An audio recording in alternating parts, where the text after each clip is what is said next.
Esse programa vocês conhecem. É o Manifesto do Partido Comunista, que a partir da sua 5ª edição passou a ter o seu título abreviado apenas para Manifesto Comunista, e que quando sai, em fevereiro de 48, não tem autógrafo, não tem assinatura. Era um documento em nome de um partido político.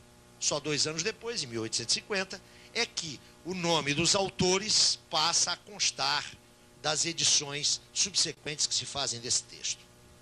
O texto está saindo da gráfica e explode em Paris a Revolução de 48. Abre-se na Europa um ciclo de 1 ano e meio em que o Estado estabelecido tem que enfrentar a demanda da República Social. A Revolução de 48, muito curiosamente, pouco presente nos nossos livros de história, não é?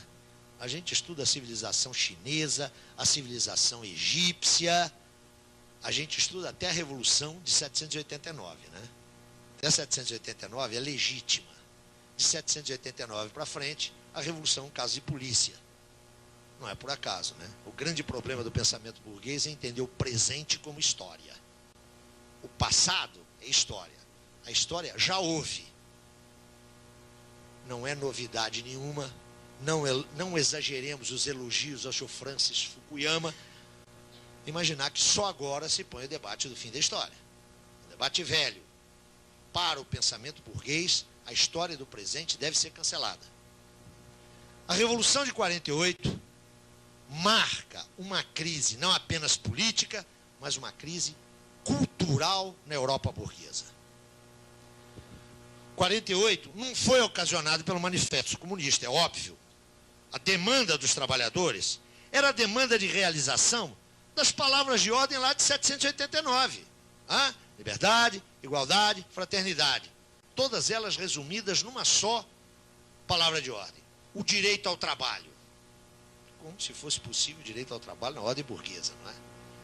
48 marca uma inflexão. As vanguardas operárias, trata-se apenas das vanguardas, percebem claramente que seus interesses históricos de emancipação são incompatíveis com os limites da ordem burguesa. É a partir de 48 que o proletariado, através de suas vanguardas, se põe como sujeito revolucionário, com interesses e objetivos que são próprios. Não é uma mera coincidência, um mero azar histórico que 48 e o Manifesto sejam coetâneos. O Manifesto expressa, do ponto de vista da consciência social, a irrupção de um novo sujeito histórico. Pouco importa que os trabalhadores de 48 não tenham lido o Manifesto. O que importa é que o Manifesto sinaliza, no plano ideal, aquilo que se estava gestando no plano sociomaterial. Explode a Revolução, instaura-se o governo provisório em Paris, e uma das primeiras medidas do governo provisório é cancelar o ato de expulsão de Marx. Marx retorna de Bruxelas para Paris. Não fica em Paris mais do que 1 mês, porque a Revolução explode na Alemanha. Ele volta para a Alemanha, volta para a Renânia, que é o centro irradiador do processo revolucionário, e lá vai criar um jornal. Vocês se lembram de 1842, o jornal mantido pela burguesia liberal? A Gazeta Renana. Surge agora a nova Gazeta Renana, só que é radicalmente diferente. Agora é um periódico cujo objetivo é orientar e direcionar a Revolução Alemã. Marx agora está sozinho à cabeça do jornal. O processo revolucionário, que dura 18 meses, termina na repressão mais brutal em todos os quadrantes da Europa aos revolucionários. Só resta a Marx o exílio, e ele parte para isso em 1849 e vai se estabelecer em Londres. Engels segue o mesmo caminho, chega um pouco mais tarde e vai para Manchester. A década de 50 é a década do exílio. Espero que nenhum de vocês tenha conhecido ou venha a conhecer o que é o exílio político depois de uma derrota. O exílio político é o naufrágio de um grande navio, né? O navio naufraga, o que chega à praia? Chega o convés, a primeira classe, a segunda classe, mas chega toda a lixeira. Aí tudo para a praia. E nada melhor do que uma derrota para separar, não é?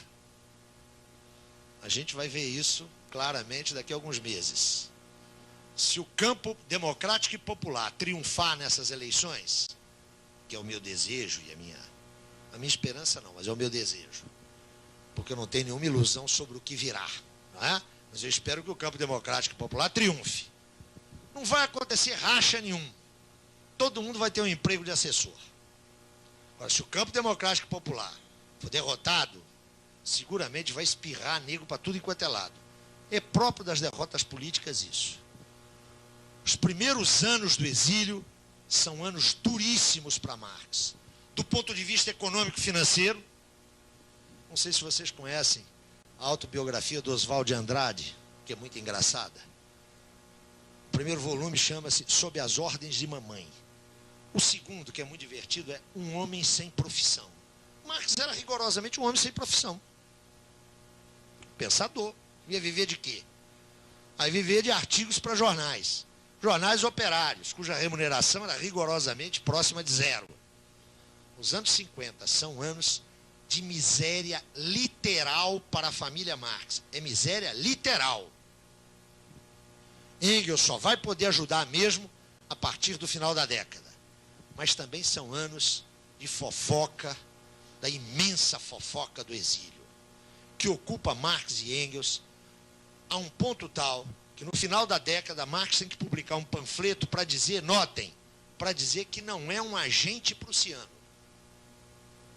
Corria a calúnia, derivada das conversas de um provocador chamado Vogt, segundo o qual Marx estava colunhado com Bismarck. Imaginem.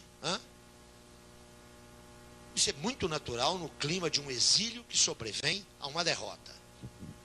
Esse período é um período de intensa miséria e de muitas atribulações.